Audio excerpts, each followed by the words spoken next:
নমস্কার বন্ধুরা, অনেক দিন বাদে আবার একটা নতুন মুভির রিভিউ নিয়ে চলে আসছি।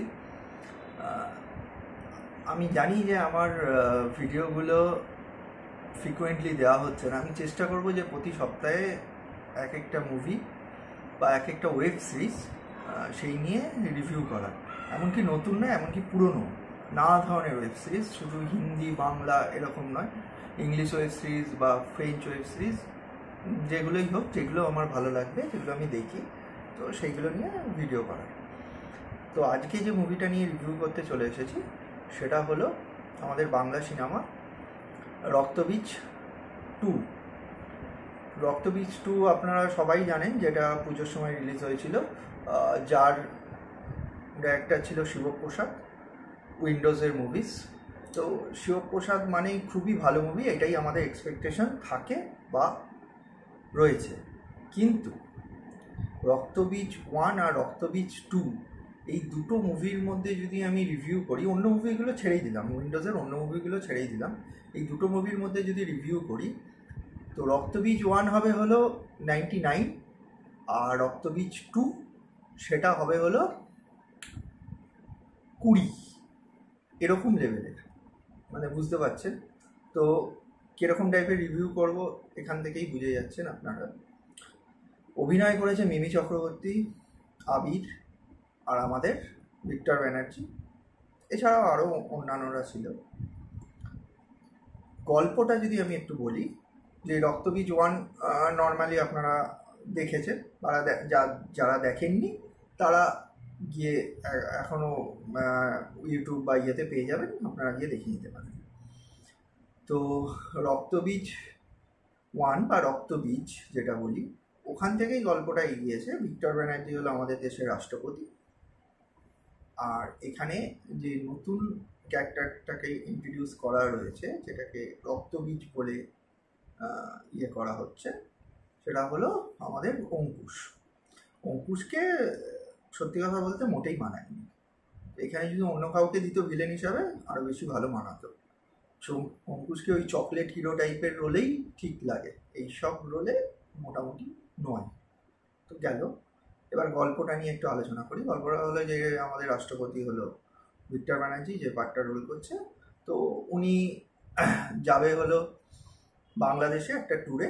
তো সেখানেই ওখানকার যে বাংলাদেশের রাষ্ট্রপতি বা প্রধানমন্ত্রী আর তার সঙ্গে হলো বিরোধী দলনেত্রী একটা অনুষ্ঠানে থাকবে, সেখানে টেরোরিস্ট অ্যাটাক হবে, সেই নিয়ে গল্পটা। এখানে গল্পটায় একটু রিসার্চ তো করেইনি, মানে কিভাবে করলো এটাই ভাবার বাইরে।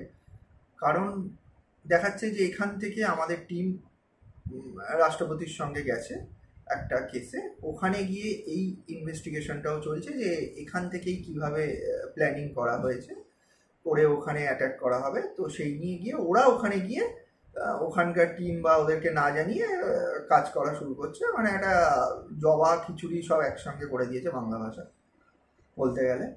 তো যদি রিসার্চ নিয়ে বইটা করতো বা একটু ভালোভাবে করতো, গল্পটা কিন্তু ভালো ছিল, যদি রিসার্চ নিয়ে করতো আরও ভালো হতো। আর এখানে যেটা হাইলাইট করা হয়েছে সেটা হলো এই গান, মিমি চক্রবর্তী সমুদ্রের ধারে নাচছে আর আবির হাঁটছে, এই নিয়ে একটা গানকে বারবার করে ওইটা ভালো। গানটা আমার মোটামুটি ভালোই লেগেছে সত্যি কথা বলতে, তো আপনাদেরও নিশ্চয়ই ভালো লেগেছে। আর বইটার মধ্যে বেসিক্যালি কিছু নেই। এবার বলা যায় যে মানুষের পকেটের টাকা খরচ করে এইসব মুভি দেখতে যাওয়া কি যুক্তিযুক্ত? মানে এই যে একটা, এখন তো আর সিঙ্গেল স্ক্রিন তেমন নেই, সবই মল হয়ে গেছে, তো মলে গিয়েই সিনেমাটা দেখতে হবে, তো তাকে একটা টিকিটের পেছনে একটা ভালো অঙ্কই খরচ করতে হবে।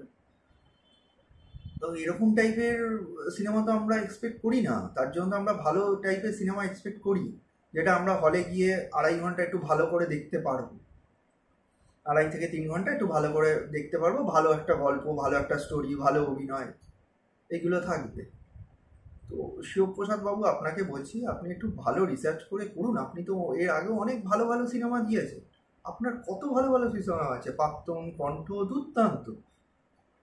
তো যাই হোক, আপনাদের মোটামুটি আমি গল্পটা বললাম, এবার আপনারা ডিসাইড করবেন সিনেমাটা দেখবেন কি দেখবেন না। আর রক্তবীজ 2কে যদি আমি 5-এর মধ্যে ওই 2 থেকে 2.5-এর মতো স্টার দিতে পারবো, এর চেয়ে বেশি নয়। আমার যথেষ্টই ভালো লাগেনি পরিষ্কার কথা। আর অভিনয়ের দিক থেকে যদি বলি, মিমি, আবির এদের অভিনয় ভালো, ভিক্টর ব্যানার্জির অভিনয়ও যথেষ্ট ভালো। অভিনয় নিয়ে প্রবলেম নয়, প্রবলেম হলো ডাইরেকশন আর গল্প নিয়ে। এটাই হলো মেন ব্যাপার, এটাই আমার বলা। আর আমি চেষ্টা করবো যে প্রতি সপ্তাহে একটা করে ভিডিও দেওয়ার। আর আমার ভিডিওগুলো যদি ভালো লাগে, চ্যানেলটাকে সাবস্ক্রাইব করুন, শেয়ার করুন আমার ভিডিওটাকে। আর একটু এনকারেজ দরকার ভিডিওগুলো করার জন্য, তো আপনারা যদি লাইক করে দেন ভিডিওটাকে, ভালো লাগবে। নমস্কার।